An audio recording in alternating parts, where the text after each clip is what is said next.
पिछले भाग में हमने देखा कि जब लीजा सौरभ से मिलने हॉस्पिटल जाती है, सौरभ का अचानक इस तरह का व्यवहार देख रूम से बाहर आकर रोने लगती है।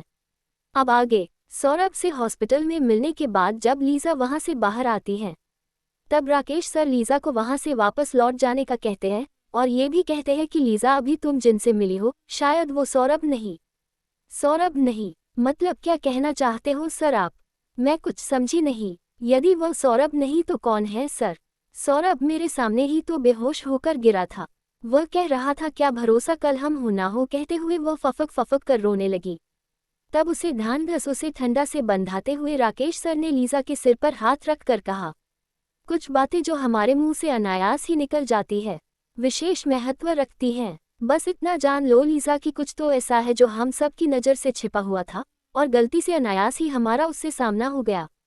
और सौरभ ही सबसे पहले उसके संपर्क में आया, शायद इसलिए कि वह अपनी प्रकृति के अनुसार कैमरे की ही तरह हर जगह कुछ ना कुछ विशेष तलाशने की खोज में रहता है और यही गुण उसका उसे सबसे पहले संपर्क में आने का प्रमुख कारण है। हो सके तो मुझे उस समय के हर उस क्षण के बारे में बताना। देखो लीजा, मैं सिर्फ तुम्हें इतना कह सकता हूँ कि सौरभ अभी वास्तविक स्वरूप से परे है। लीजा अभी तुम यहाँ से जाओ, मैं सारी बातें तुम्हें बाद में बताऊंगा।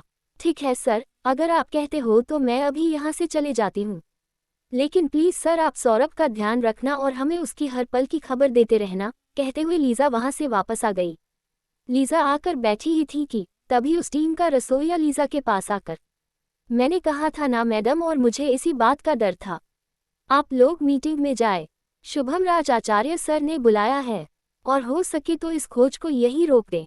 कॉन्फ्रेंस हॉल सेकंड फ्लोर पर है, कहते हुए वह रसोइया चल पड़ा, जैसे उसे मीटिंग के लिए बहुत सी तैयारियां करनी है। तभी मिनाली दौड़कर वहां आई और लीजा को शांत करवा कर कैमरे को छुपा कर रखने का इशारा कर मीटिंग में चलने का बोली।